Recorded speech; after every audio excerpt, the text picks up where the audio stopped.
everyone hates flopping. The constant foul baiting. Miserable. And it's By the way, is it technical? But why does it still exist in the NBA? Just why? It's not like the NBA loves flopping or something. Well, the first possible answer to this lingering question is hitting the like and subscribe button. Jokes aside, the real reason flopping still exists is because it's physically impossible for the human species to stop falling for flops. We went on the moon, we built weapons of mass destruction, but we can't quite figure out not calling flops. That's where we draw the line. Wait a minute. Is that SGA not flopping? Gilgeous-Alexander. Gilgeous-Alexander, quick first step, stops on a dive. Looking to hand it away, does to Gilgeous-Alexander. Quick on. The king of the modern day flop, not mopping the floor while playing for Canada? Huh. Turns out flopping can be prevented. The FIBA refs are evidence flopping can be stopped. So what's the issue? Ba-boom. Possible answer number 2 is that the NBA is an offensive heavy league. Flopping is just a byproduct of that. Think about it. What's the better headline? A guy scores 20 points ethically or a guy who drops 50 but unethically? Obviously the 50 bomb. For example, look at Bam Adebayo's 80-point game, which was unethical as hell, but was a huge headline nonetheless. So you can't really fix flopping without dimming the offensive product of the NBA and in a way making the NBA less marketable or story-worthy. A cool little excuse, but the real answer is probably something you don't want to hear. Possible answer number 3. The NBA loves flopping. No, not my NBA. No.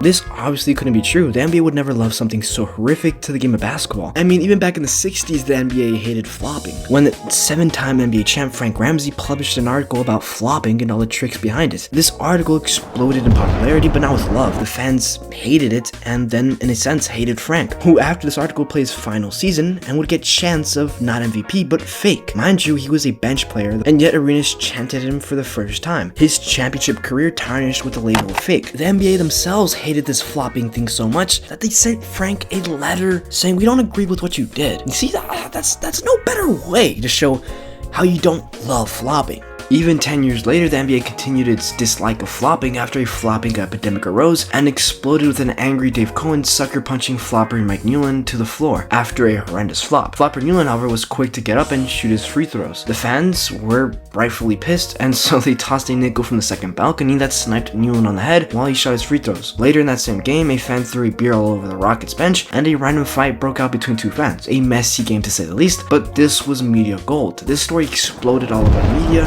Just imagine Draymond punching SGA mid-game today. That would feed media for years to come on. Anyways, in these articles, they made it apparent that the NBA was plagued with a flopping and how the sport was going to shit, that flopping is being taught in high school and college. It's just a flopping mess. So what does the NBA do with such high tensions? Well, they do better than a silly old letter. They made a video with some NBA players and with Coach Red. It's aimed at coaches. It's aimed at players. What are we going to do about it? Let's clean this thing up.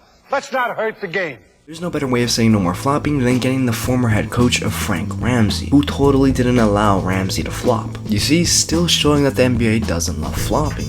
Even more recently, David Stern had an influx of flopping. The flop was the biggest headliner, so what does the NBA do? They add fines up to $3,000 per flop. You see, they do want flopping to stop. Even with Adam Silver, he's been very opposed to flopping. The NBA, as of late, is full of floppers, SGA being the biggest of them all, which to no surprise the fans hate again. But it's one of the biggest social media stories, so what does the NBA do to fix this issue once again? They revamp these little fines and add new texts that don't get enforced. Wait a minute! It's all a pattern. The NBA sees the hate and publicity flopping generates, so they allow flopping to continue, but they wipe their hands clean by doing something irrelevant that doesn't fix a problem, but makes them seem like they're good, they're on our side, but in reality they love it. It's the best, most consistent guaranteed publicity they have ever had, no matter if it's the 60s, the 70s, or today. There you have it, folks. The NBA might love flopping, but who knows